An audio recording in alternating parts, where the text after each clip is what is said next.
Bismillahirrahmanirrahim. Assalamualaikum warahmatullahi wabarakatuh.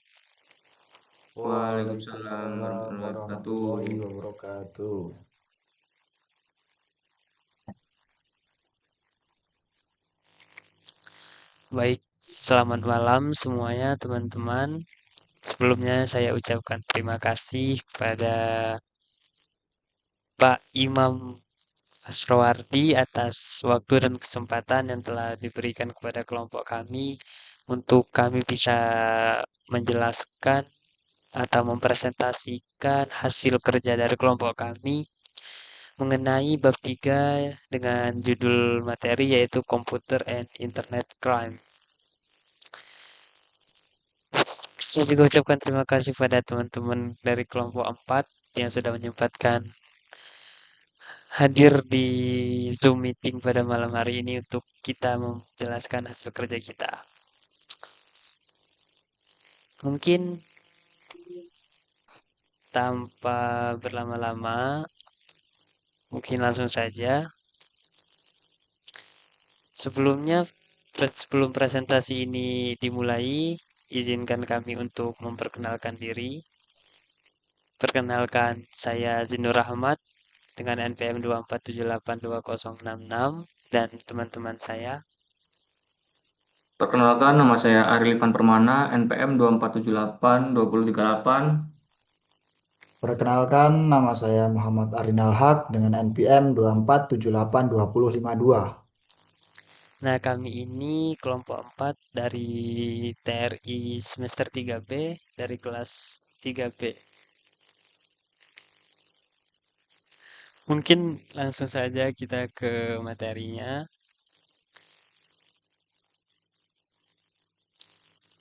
Yang pertama itu ada pendahuluan. Pada bagian pendahuluan, yang pertama yaitu kutipan Martin Luther King Jr. Nah, kutipan yang diungkapkan oleh seseorang yang bernama Martin Luther King ini yaitu the most dangerous criminal may be the man gifted with reason but will no morals. Nah, dari kutipan yang dia ucapkan itu memiliki arti yaitu orang yang pintar tetapi tidak bermoral bisa jadi penjahat yang paling berbahaya. Nah, arti daripada kutipan yang Martin Luther King ini ucapkan yaitu ini nih sangat relevan dengan kejahatan komputer yang sering kali terjadi pada saat ini. Nah, dikarenakan pelaku-pelakunya sendiri yaitu orang-orang yang memiliki kecerdasan yang bisa dibilang cukup tinggi lah di bidang komputer atau di bidang IT. Nah, sedangkan mereka mempergunakan kepintaran mereka atau pengetahuan mereka yang mereka miliki itu untuk melakukan kejahatan. Nah, yang kedua yaitu pada bagian pendahuluan ada kasus Revitton ransomware yang terjadi pada tahun 2012. Nah, kasus Revitton ransomware yaitu yang terjadi di Amerika Serikat. Pengguna internet di Amerika Serikat ini komputernya secara mendadak itu terkunci dan mendapatkan pesan palsu seolah-olah pesan tersebut yang berasal dari organisasi FBI. Nah, jadi untuk korban ini bisa membuka pesan tersebut atau membuka komputer mereka yang sedang dalam keadaan terkunci, itu korban diminta untuk membayar uang sebanyak $200. Nah, kasus ini nih mengenai meningkatnya serangan ransomware global. Nah, mungkin juga sedikit tambahan dari saya sendiri sebagai moderator. Di sini tujuan dari kami membahas pada bab ini yaitu itu tuh untuk memahami jenis-jenis kejahatan komputer. Nah, jadi siapapun pelakunya, regulasi yang berlaku, serta bagaimana cara pencegahan dan penanganannya. Selanjutnya yaitu mengapa insiden semakin banyak. Di sini terdapat beberapa jenis lah ya mengapa insiden semacam serang-serangan ransomware yang tadi saya jelaskan itu semakin banyak terjadi pada saat ini.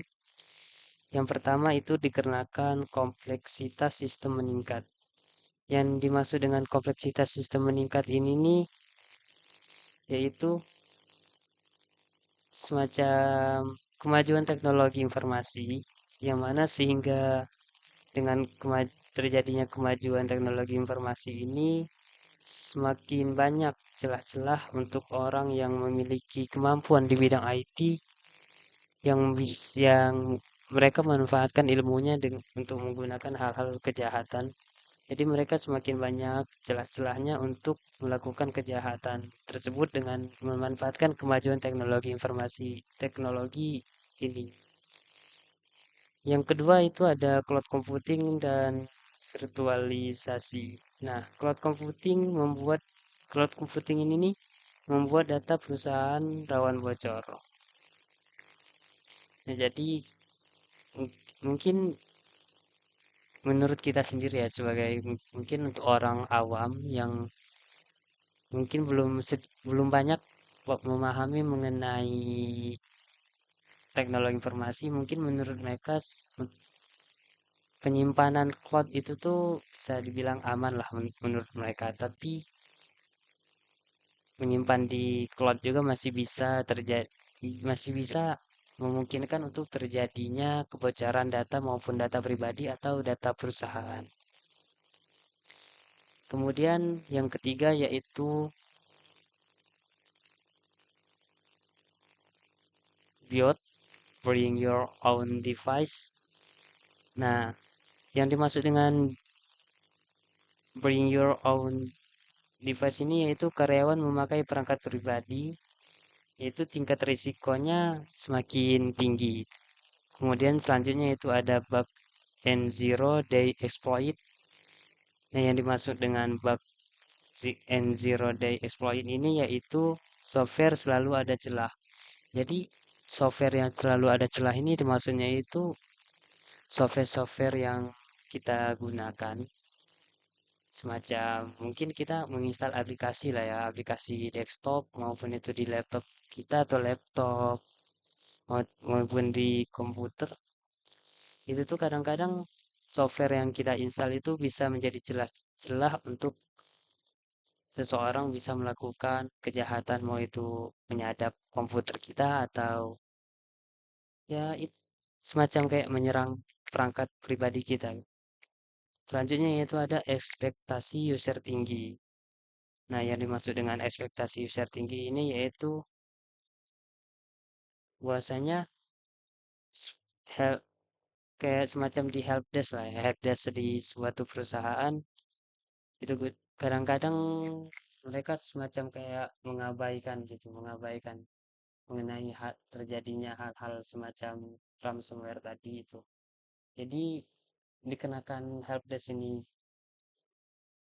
lalai dalam memerhatikan keamanan maka bisa terjadi kebocoran tersebut atau penyerangan yang terjadi gitu. Selanjutnya jenis-jenis eksploitasi.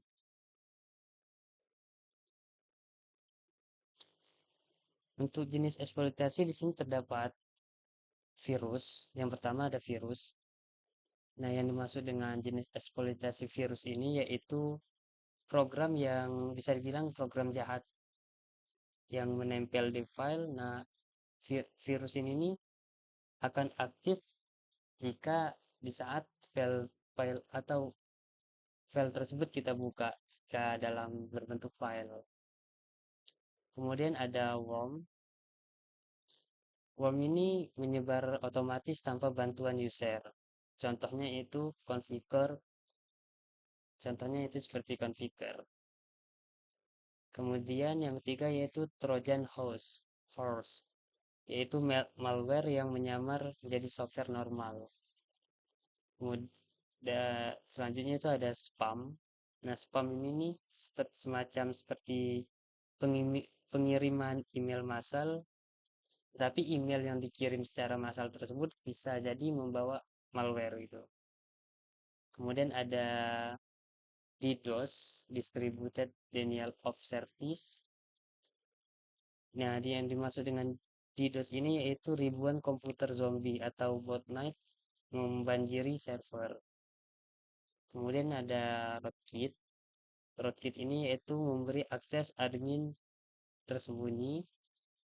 Kemudian ada phishing, phishing, spear phishing, smishing, dan phishing.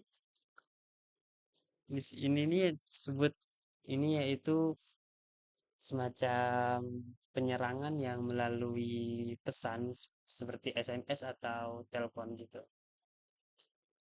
Kemudian selanjutnya yaitu jenis pelaku. Untuk jenis pelaku tersebut ada beberapa macam. Yang pertama itu ada hacker atau hacker. Nah, hacker ini nih semacam seperti seorang yang penasaran dan ingin menguji sistemnya gitu. Kemudian ada cracker. Nah, cracker ini bisa dibilang merusak dan mencuri data kita. Pelaku cracker ini ya merusak dan mencuri data kita. Dan selanjutnya itu ada insider atau yang bisa disebut pegawai atau konsultan nakal. Kemudian ada industrial spies, ya industrial spies, yaitu mencuri rahasia dagang. Kemudian ada cyber criminal, kemudian terus selanjutnya itu ada hacktivists, ideologi politik atau sosial. Kemudian yang terakhir yaitu ada cyber teroris, ya sejenis seperti penyerangan infrastruktur penting yang kita miliki. Mungkin untuk yang bisa saya jelaskan sampai di sini, selanjutnya akan dijelaskan oleh teman saya, padanya dipersilakan. Baik, di sini lanjut ya, ada hukum dan aturan. Nah, di sini ada dua ya, ada di US dan Indonesia sendiri.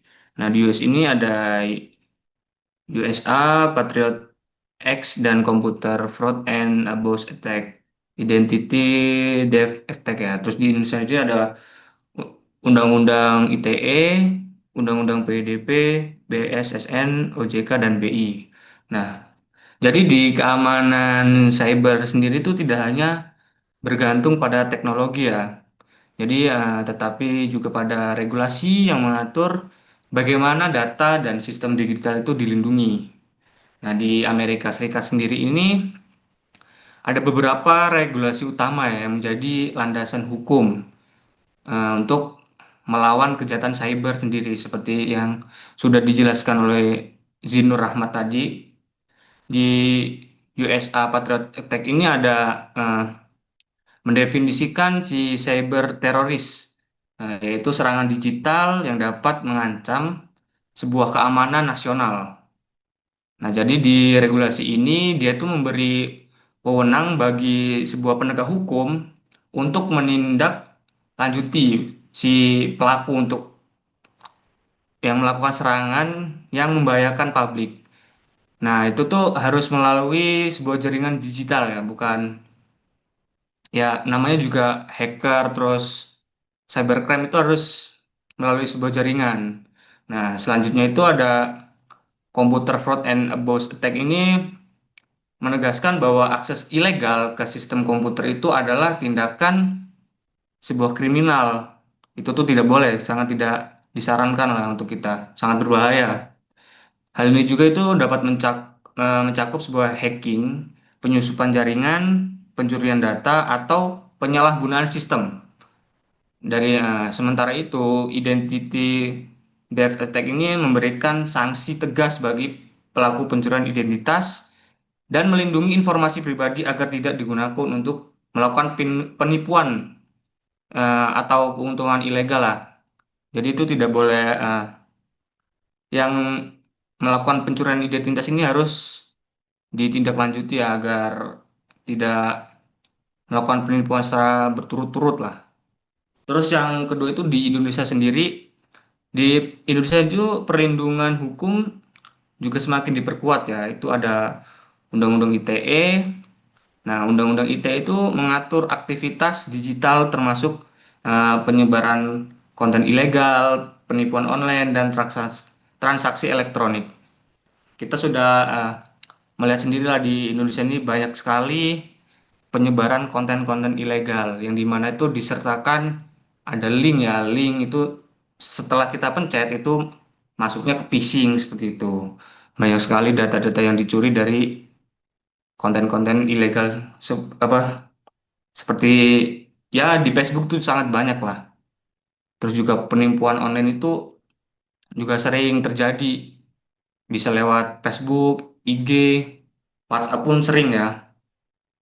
Terus ada di Undang-Undang PDP tahun 2022 itu menekankan perlindungan data pribadi, memastikan data yang dikumpulkan oleh organisasi itu aman dari penyalahgunaan. Nah, selain itu ada BSN. BSN juga ini memiliki peran yang strategis ya dalam menjaga keamanan cyber nasional di negara Indonesia ini. Yang termasuk itu ada mengkoordinasi, mitigasi, dan deteksi serangan. Jadi BSS ini bertugas untuk mendeteksi beberapa serangan dari cyber yang ada di Indonesia ini. Bukan di Indonesia juga, seperti serangan cyber negara tetangga lah. Di sektor finalis ini, OJK dan BNI juga menetapkan aturan agar data perbankan dan transaksi nasabah tetap aman. Dengan regulasi ini, maka organisasi memiliki pedoman untuk bertindak secara legal dan melindungi pengguna dari ancaman digital seperti itu.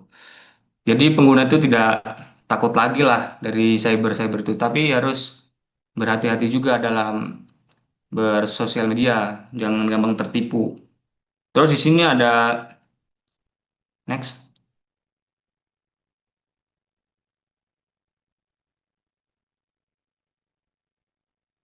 Nah, di sini ada trustworthy computing ya. Itu ada konsep dari Microsoft dan 4 pilar, yaitu security, privasi, reliability, dan business integrity. Nah, apa sih trustworthy computing itu?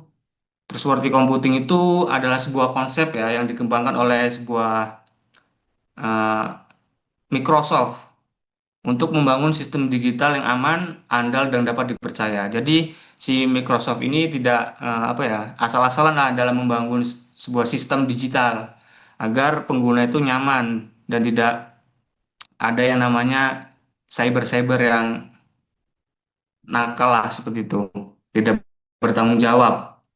Nah, tujuannya itu adalah untuk membangun kepercayaan publik terhadap teknologi yang digunakan.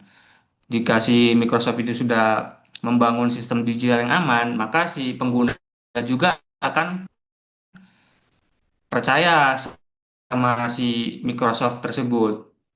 Nah, kemudian ada 4 pilar sendiri, yaitu ada security ya. Security itu bertugas untuk menjamin sistem terlindungi dari ancaman seperti malware, ransomware, dan hacker. Seperti itu ya. Terus yang kedua ada privacy. Privacy ini yaitu untuk memastikan data pribadi data pribadi pengguna ya, eh, agar tidak disalahgunakan oleh orang-orang yang tidak bertanggung jawab lah, dan dijaga kerahasiaannya dari orang lain. Terus yang ketiga ada reliability, yaitu menjamin sistem selalu berfungsi dengan baik, tidak mudah crash, dan mampu memenuhi kebutuhan pengguna. Jika tidak ada si reliability ini, maka sistem itu akan mudah crash ya, atau nge-lag atau ngebug seperti itu ya. Terus ada yang terakhir ada business integrity.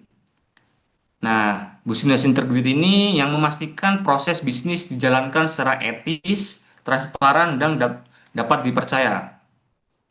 Nah, dengan mengintegrasikan keempat pilar ini, maka si organisasi ini dapat meningkatkan kepercayaan pengguna, pelanggan, dan membuat masyarakat merasa aman ketika menggunakan aplikasi, layanan cloud, dan sistem perbankan digital yang dikembangkan oleh organisasi tertentu. Nah, sekaligus mengurangi resiko kehilangan reputasi akibat serangan cyber. Next. Nah, di sini ada risk assessment, ada 4 poin ya. Yang pertama itu identifikasi aset penting. Nah, di sini risk assessment itu apa sih? Nah, jadi risk assessment itu adalah sebuah proses sistematis untuk menilai sebuah ancaman dan risiko terhadap organisasi. Nah, langkah pertama itu ada identifikasi aset penting ya. Seperti contohnya itu data pelanggan, dokumen keuangan, terus server, dan sebuah perangkat keras lah yang mendukung sebuah operasional. Nah, terus selanjutnya itu ada identifikasi ancaman. Nah, identifikasi ancaman ini baik dari hacker luar atau malware ya, bencana alam maupun insider yang menyalahgunakan akses. Setelah itu dilakukan sebuah analis frekuensi dan dampak. Nah, di proses ini menilai beberapa sering ancaman mungkin terjadi dan kerugian yang dapat ditimbulkan. Tahap berikutnya itu ada mitigasi dan cost benefit analis. Di tahap ini tuh mencari strategi ya untuk mengurangi resiko seperti firewall, enkripsi, atau pelatihan karyawan. Kemudian dilakukannya itu cost benefit analis dengan pengurangan resiko. Nah, akhirnya di sebuah organisasi itu fokus pada ancaman risiko tinggi. Sumber daya yang digunakan itu secara optimal ya. Nah, dengan langkah-langkah ini, maka si organisasi tersebut dapat meminimalkan potensi kerugian dan siap menghadapi berbagai ancaman cyber. Next.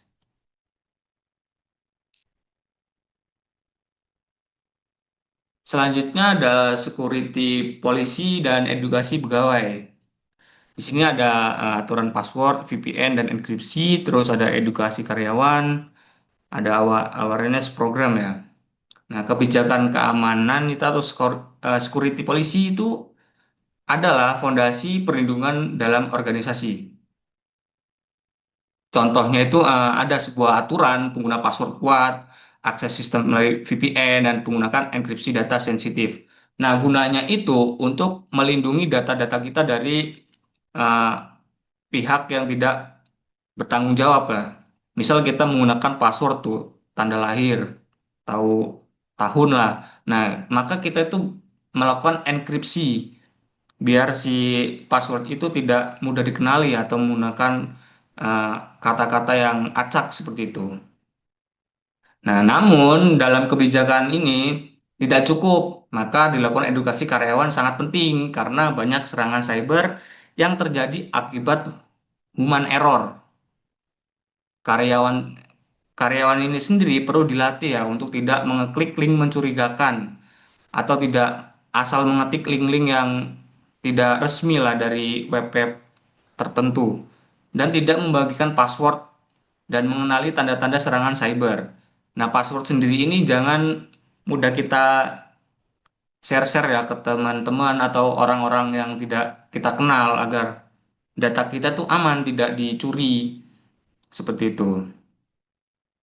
Nah, terus program awareness ini itu harus rutin untuk membantu menciptakan budaya keamanan sehingga setiap individu dalam organisasi itu menjadi barisan pertahanan dari serangan cyber.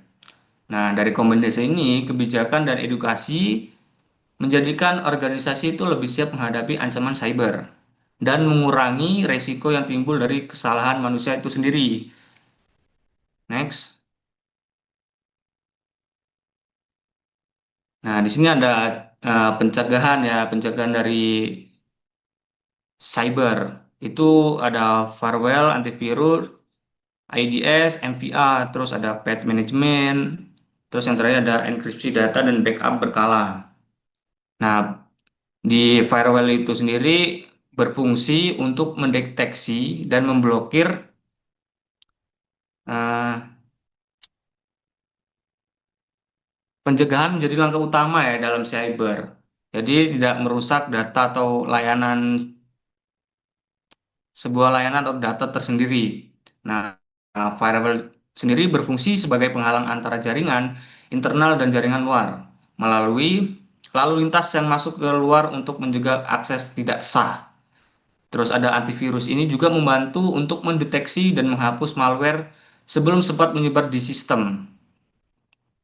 Selanjutnya ada multifaktor autentikasi atau MVA ya, yaitu untuk menambahkan lapisan keamanan ekstra pada akun pengguna.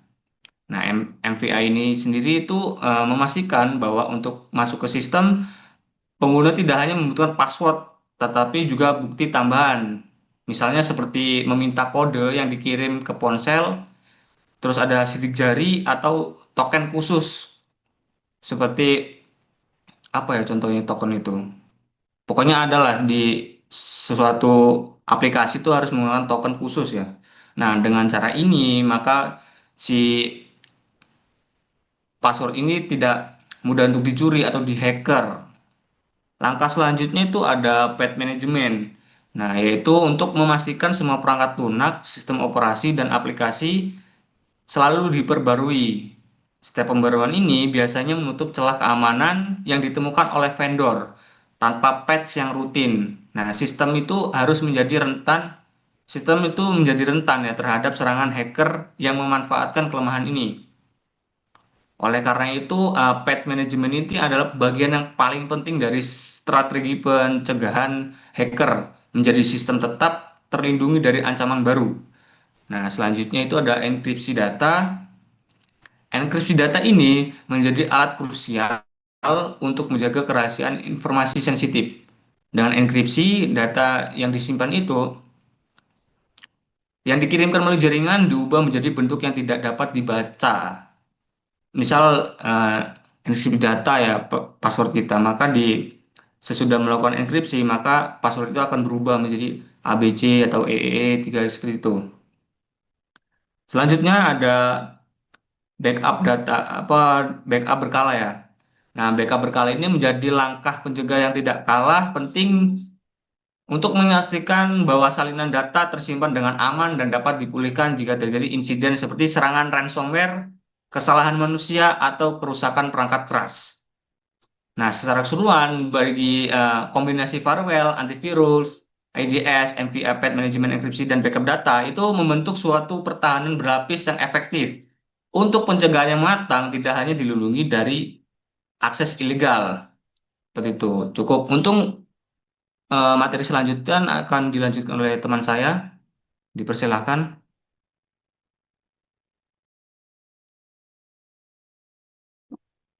Oke, terima kasih.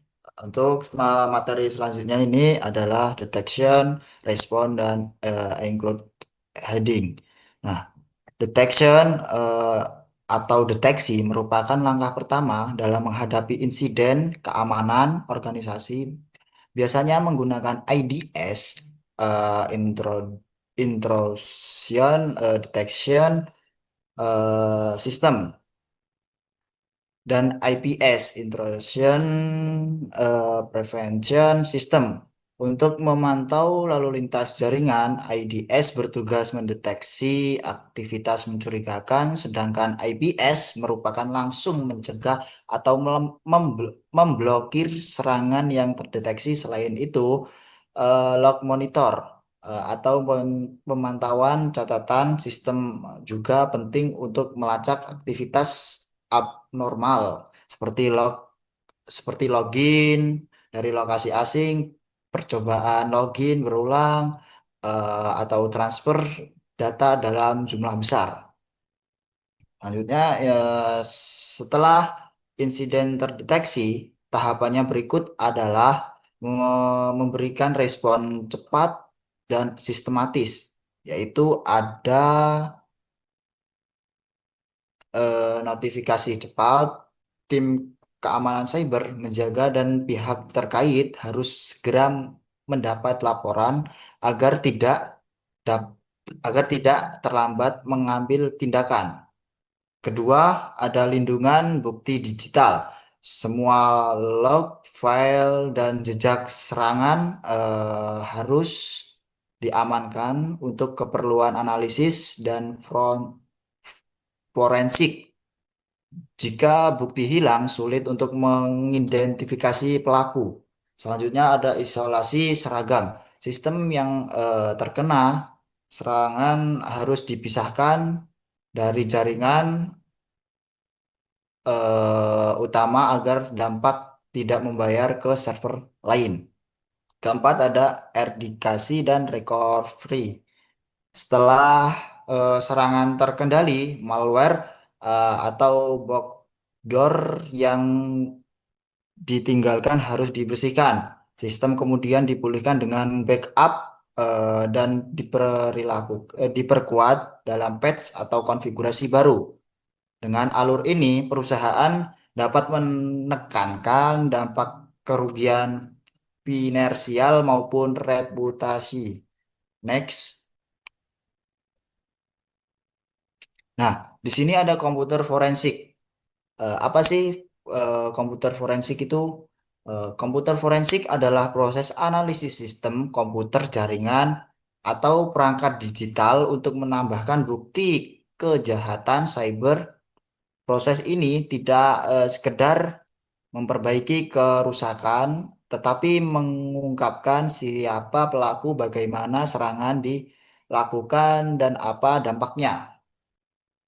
Di sini ada peran utama. Nah, investigasi hukum membantu aparat penegak hukum menemukan pelaku cybercrime. Audit internal. Perusahaan dapat menelusuri siapa karyawan atau pihak luar yang melakukan pelanggaran. Selanjutnya ada mendukung penuntutan bukti digital yang sah dan dapat dilakukan di pengadilan. Contohnya melacak spamware yang menyebarkan jutaan email berisi penipuan, mengumpulkan bukti pencurian data rahasia perusahaan, menelusuri seragam ransomware untuk mengetahui asal IP penyerang. Forensik digital sering dilakukan dengan perangkat lunak, khususnya seperti NCAS, FTK, atau Autospace. Selanjutnya, next.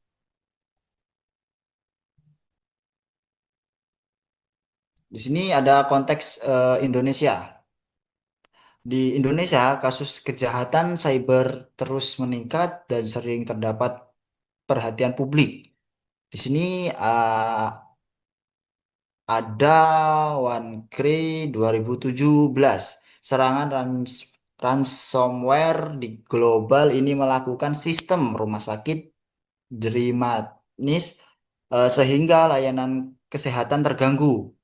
Selanjutnya ada kebocoran data EKTP dan BPJS. Data pribadi jutaan warga Indonesia bocor ke forum gelap dan dijual bebas. Ini menunjukkan lemahnya perlindungan dan pemerintah. Selanjutnya ada Tokopedia di 2020. Data lebih dari 90 juta akan data lebih dari 90 juta akun pengguna bocor, termasuk alamat email dan password yang kemudian diperjualbelikan di dark web. Selanjutnya ada phishing bank.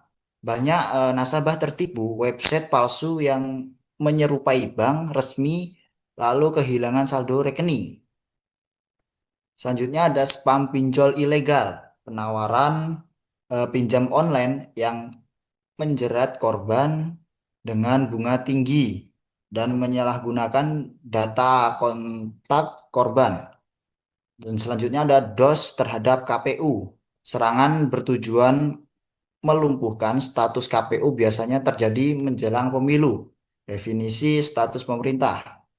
Website resmi diubah tampilannya dengan pesan tertentu, biasanya oleh hacktivities atau hacker luar negeri. Kasus-kasus ini menggambarkan bahwa Indonesia masih sangat rentang, terutama karena lemahnya sistem keamanan, rendahnya kesadaran masyarakat, serta keterbatasan penegakan hukum.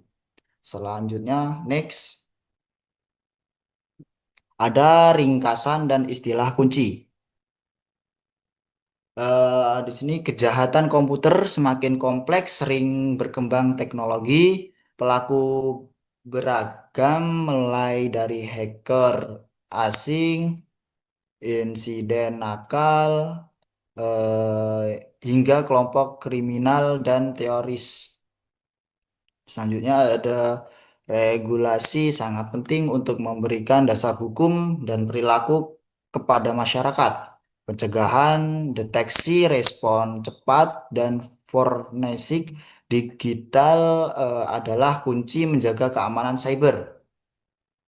Istilah kuncinya ransomware melalui yang menyadarkan data korban dan meminta tebusan. Phishing upaya mencari data lewat email atau website palsu. Insiden ancaman dari organisasi setiap pegawai yang menyalahgunakan akses. Roktit perangkat lunak berbahaya yang menyembunyikan aktivitas penyelenggaraan dan sistem. Risk assessment, proses diidentifikasi dan analisis resiko keamanan untuk menentukan prioritas perlindungan. Next.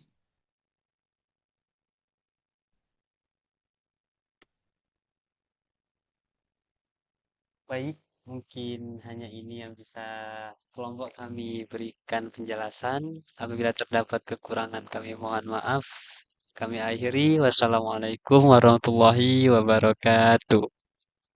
Waalaikumsalam Waalaikumsalam warahmatullahi warahmatullahi wabarakatuh. wabarakatuh.